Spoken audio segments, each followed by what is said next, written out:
இந்த செப்டம்பர் மாதம் 29ஆம் தேதி இந்த திங்கட்கிழமை இந்த காலையிலே இந்த வார்த்தை கேட்கக்கூடிய என் அன்பு தேவனுடைய பிள்ளைகளே, அருமையான சகோதரர்களே, அன்பு சகோதரிகளே, நீங்கள் ஆசீர்வதிக்கப்பட்டவர்கள். நீங்க ரொம்ப ரொம்ப நல்லா இருப்பீங்க. இன்னைக்கு நீங்க ரொம்ப ரொம்ப நல்லா இருக்கும்படிக்கு தேவனுடைய நலமான கரங்கள், தேவனுடைய வாக்குகள், தேவனுடைய வல்லமைகள், இயேசு கிறிஸ்து சிந்திய அவருடைய இரத்தத்தின் மகிமைகள், அவருடைய பாதுகாப்பின் வல்லமைகள் உங்கள் மேலும் உங்கள் பிள்ளைகள் மேலும் இருப்பதாக. தேவாதி தேவனுடைய நேச கரமும் சிநேக கரமும் உங்களை சூழ்ந்து கொள்வதாக. நீங்கள் மிக மிக விசேஷமானவர்கள். ஆண்டவர் ஒவ்வொரு நாளும் உங்களுக்கு புதிய புதிய கிருபைகளை, புதிய புதிய ஆசீர்களை தருவதின் நோக்கம் உங்களை நீங்க பெற்றாக்கி கொள்ள வேண்டும் என்றுதான். நீங்க உங்க வாழ்க்கையில எந்த அளவுக்கு உங்களை பெட்டராக்கிக்கணுமோ, உங்களை பலப்படுத்திக்கணுமோ, உங்களை திடப்படுத்திக்கணுமோ, உங்களை ஸ்திரப்படுத்திக்கணுமோ, உங்களை வலிமையாக்கி கொள்ளணுமோ, உங்களை பலத்தால் இடை கட்டி கொள்ளணுமோ, அப்படிப்பட்ட விஷயங்களுக்கு அதிக முக்கியத்துவத்தை கொடுங்கள். உங்களை செதுக்கிக் கொள்ள, உங்களை வளர்த்து கொள்ள, உங்களை உயர்த்தி கொள்ள, உங்களுடைய ஆரோக்கியத்தை மேம்படுத்த, உங்கள் மன சமாதானத்தை காத்துக்கொள்ள, உங்களுடைய உடல் நிலையிலும் மனநிலையிலும் வலிமையான மாற்றங்களை ஏற்படுத்த, உங்களை சிதைத்துக் கொள்ளாதபடிக்கு, பாதித்துக் கொள்ளாதபடிக்கு, உங்களை பலத்தால் இடைக்கட்டி கொள்ள நேரங்களையும் சூழ்நிலைகளையும் காலங்களையும் உங்களை மெருகேற்றிக் கொள்வதற்காக அதிகமாய் உங்க மேல முதலீடு இன்வெஸ்ட்மெண்ட் பண்ணுங்க.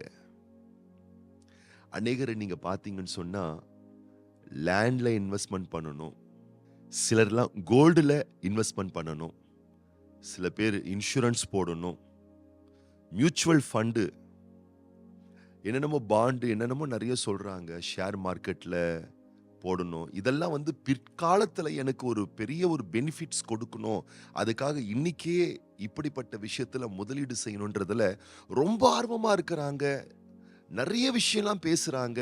சின்ன சின்ன வயசுள்ள பிள்ளைங்கள்லாம் முதலீடு சார்ந்த விஷயத்துல நிறைய பேசுறாங்க. அதை பத்தி எனக்கு ரொம்ப விவரமா தெரியல. ஆனா நான் சொல்றேன், லேண்டை விட, கோல்டை விட, மற்ற இன்சூரன்ஸை விட ரொம்ப ரொம்ப முக்கியமானவங்க நீங்கன்றதை மறந்துடாதீங்க. நாளைக்கு லேண்ட் இருக்கலாம், கோல்டு இருக்கலாம், இன்சூரன்ஸ் இருக்கலாம், காசு இருக்கலாம், சொத்து இருக்கலாம், கார் இருக்கலாம், பங்களா இருக்கலாம். நீங்க இருக்கணும் இல்ல, நம்ம இருக்கணும் இல்ல, ஆரோக்கியமா இருக்கணும் இல்ல, பலத்தோட இருக்கணும் இல்ல. அப்ப இன்னைக்கு உங்க மேல முதலீடு செய்யுங்க. உங்களை வளர்த்தி கொள்ள, உங்களை செதுக்கி கொள்ள, உங்களை பெட்டராக்க. எப்படி இன்னைக்கு ஒரு லேண்டு வாங்கினா பின்னாட்கள் அது நமக்கு எவ்வளவு பெரிய பலனை கொடுக்கும்ன்றத நம்ம யோசிப்பது போல, இன்னைக்கு நம்மளை பெட்டராக்கிக்கிட்டா பின்னாட்கள்ல நம்முடைய உடலும், நம்முடைய மனமும், நம்முடைய உடல் உறுப்புகளும், நம்முடைய மன நிலைகளும் நமக்கு எவ்வளவு ஆசீர்வாதமா இருக்குன்றத யோசித்து பாருங்கள். நீங்க ரொம்ப ரொம்ப முக்கியமானவர்கள் என்பதை தயவு செய்து புரிந்து கொள்ளுங்கள் அன்பான கர்த்தருடைய பிள்ளைகளே.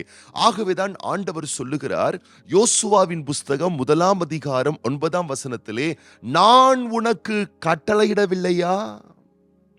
பலம் கொண்டு திடமனதாயிரு, திகையாதே, கலங்காதே, நீ போகும் இடமெல்லாம் உன் தேவனாகிய கர்த்தர் உன்னோடு கூடவே இருக்கிறார் என்றார். ஆண்டவர் உங்க கூடவே இருக்கிறாருங்க. ஏன் தெரியுமா? உங்களை பாதித்துக் கொள்ள, உங்களை சிதைத்துக் கொள்ள, உங்களை வருத்தப்படுத்திக் கொள்ள, உங்களை உடைத்து கொள்ள, உங்களை தாக்கிக் கொள்ள, உங்களை குற்ற உணர்வுக்குள்ளே தள்ளிக்கொள்ள, தாழ்வு மனப்பான்மைக்குள் உங்களை தள்ளிக்கொள்ள, ஆக்கினை தீர்ப்பு உணர்வுக்குள்ளாய் உங்களை வைத்து பாதித்துக் கொள்வதற்காக அல்ல. ஆண்டவர் உங்களோடு கூடவே இருப்பதின் நோக்கமே நீங்கள் உங்களை பலப்படுத்திக் கொள்ள வேண்டும் என்பதற்காக, நீங்கள் உங்களை வலிமைப்படுத்திக் கொள்ள வேண்டும் என்பதற்காக, நீங்கள் உங்களை உருவாக்கி கொள்ள வேண்டும், நீங்கள் உங்களை செதுக்கிக் கொள்ள வேண்டும். பல அற்புதமான, தரமான, யோக்கியமான, ஒழுக்கமான, சத்திய வார்த்தைகளுக்கு அடுத்த விஷயத்தில் நீங்கள் உங்களை பெட்டராக்கி கொள்ளணும். நீங்கள் உங்கள் ஆரோக்கியத்துக்கு அடுத்த விஷயத்துல நீங்கள் உங்களை செதுக்கிக் கொண்டு பலப்படுத்திக் கொள்ள வேண்டும். அதுக்காக தான் இந்த நாளை கொடுத்திருக்காரு ஆண்டவர். அதற்காக தான் ஆண்டவர் இந்த நாள்ல உங்க கூடவே இருக்கிறாரு. நீங்கள் உங்களை வளர்த்திக் கொள்ளாவிட்டால், நீங்கள் உங்களை காத்துக் கொள்ளாவிட்டால், நீங்கள் உங்களை பாதுகாத்துக் கொள்ளாவிட்டால், நீங்கள் உங்கள் உடல்நலத்துக்கும் உங்கள் மனபலத்துக்கும் உங்கள் சரீர ஆரோக்கியத்துக்குமான நற்காரியத்தை நீங்கள் உங்களுக்காக செய்து கொள்ளாவிட்டால் யார் உங்களுக்காக செய்ய போகின்றார்கள்? குடும்பம் முக்கியம், கணவன் முக்கியம், மனைவி முக்கியம், பிள்ளைகள் முக்கியம், அப்பா அம்மா முக்கியம், நண்பர்கள் முக்கியம் இல்லைன்னு சொல்லல. அவங்க எல்லாரும் முக்கியம். அதை பார்க்கலாம் நீங்க உங்களுக்கு முக்கியம் என்பதை மறந்துடாதீங்க.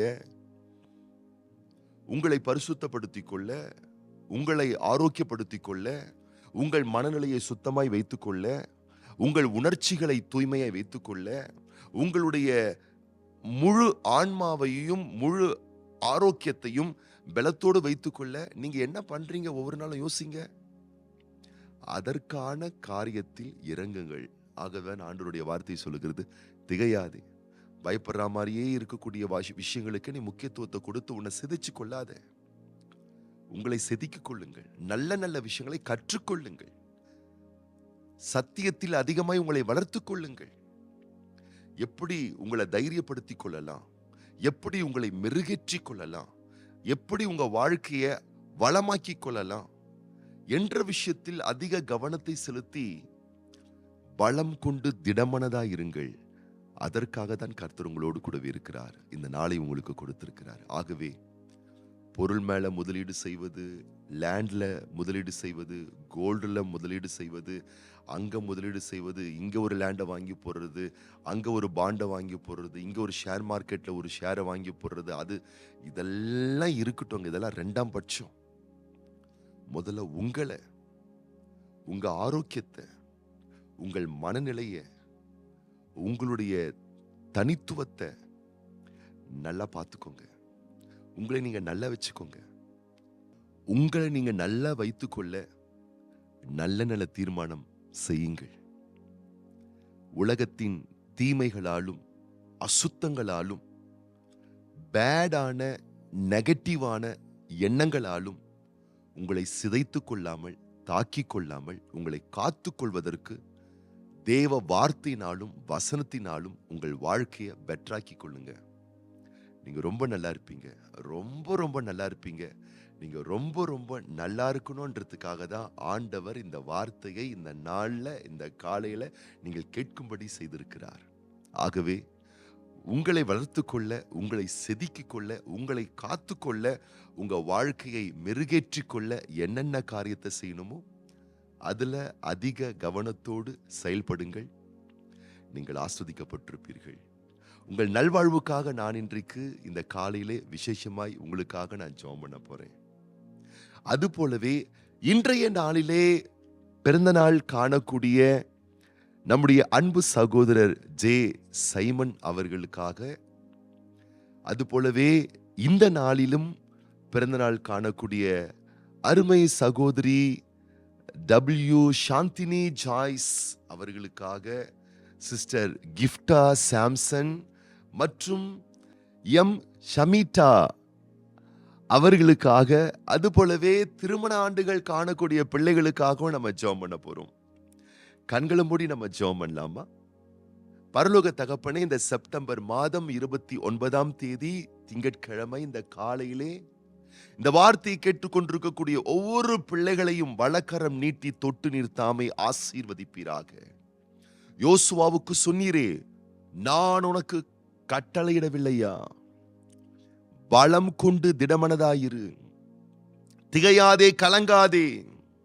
நீ போகும் இடமெல்லாம் உன் தேவனாகிய கர்த்தர் உன்னோடு கூடவே இருக்கிறார். இந்த வார்த்தையின்படி உடைய பிள்ளைகள் ஒவ்வொருவரும் தங்களை பலப்படுத்திக் கொள்ள, திடப்படுத்திக் கொள்ள, தைரியப்படுத்திக் கொள்ள, தூய்மையாக்கிக் கொள்ள, உலகத்தின் பாதகங்களால் தங்களை தாக்கிக் கொள்ளாதபடிக்கு தேவனுடைய வார்த்தைகளால் தங்களை காத்துக்கொள்ள ஒவ்வொருவரும் தங்கள் உடல் நிலையையும் மனநிலையையும் வார்த்தையின் அடிப்படையில் காத்துக்கொள்வதற்கான விவேகத்தையும் கிருபையையும் ஞானத்தையும் விசேஷமான ரகத்தில் நீருமுடைய பிள்ளைகள் ஒவ்வொருவருக்கும் தந்து கனப்படுத்தி ஆசீர்வதிக்கும்படிக்கு தேவனே உம்முடைய சிநேக நேச பிரிய பாசமான கரத்தில் ஒப்பு கொடுக்கிறோம். ஒவ்வொரு பிள்ளைகளும் சுகமாய் வளமாய் நலமாய் வாழ்ந்திருக்கும்படிக்கு தெய்வமே உம்முடைய வல்லமை மிகுந்த கரங்கள் ஒவ்வொரு பிள்ளைகளை தொட்டு ஆசீர்வதிப்பதாக. அவ்வண்ணமாகவே இந்த நாளிலும் பிறந்த நாட்கள் காண்கின்ற பிள்ளைகள், திருமண ஆண்டுகள் காண்கின்ற பிள்ளைகளுக்காக விசேஷமாக நாங்கள் வேண்டிக் கொள்கின்றோம். ஆண்டுகளை வருடங்களை நன்மைகளால் முடிசூட்டக்கூடிய தேவாதி தெய்வமே, நீர் உம்முடைய பிள்ளைகளுக்கு தந்திருக்கக்கூடிய இந்த விசேஷமான ஆண்டிலே சகல ரகமான நன்மைகளால் நீர் உம்முடைய பிள்ளைகளை நிரப்பும்படிக்கு பிதா குமாரன் பரிசுத்த ஆவியானவருடைய வல்ல நல்ல நாமத்தினால உம்முடைய பிள்ளைகள் ஒவ்வொருவரையும் மனதார நாங்கள் வாழ்த்துறோம், ஆசீர்வதிக்கிறோம். இதுபோல் இன்னும் அநேக சந்தோஷமான ஆண்டுகளை உம்முடைய பிள்ளைகள் உம்முடைய வருகை வரும் மட்டும் காண செய்வீராக. உம்முடைய கரம் கிருபை தயவு உம்முடைய பிள்ளைகளை ஆசீர்வதிக்கும்படிக்கு வல்லமை மிகுந்த நாமத்தினாலே உம்முடைய பிள்ளைகளை மனதார வாழ்த்தி ஆசீர்வதித்து ஆண்டவர் இயேசு கிறிஸ்துவின் ஆசீர்வதிக்கப்பட்ட நாமத்தினாலே ஜெபிக்கிறோம் எங்கள் நல்ல பிதாவே, ஆமேன். நீங்க ரொம்ப நல்லா இருப்பீங்க.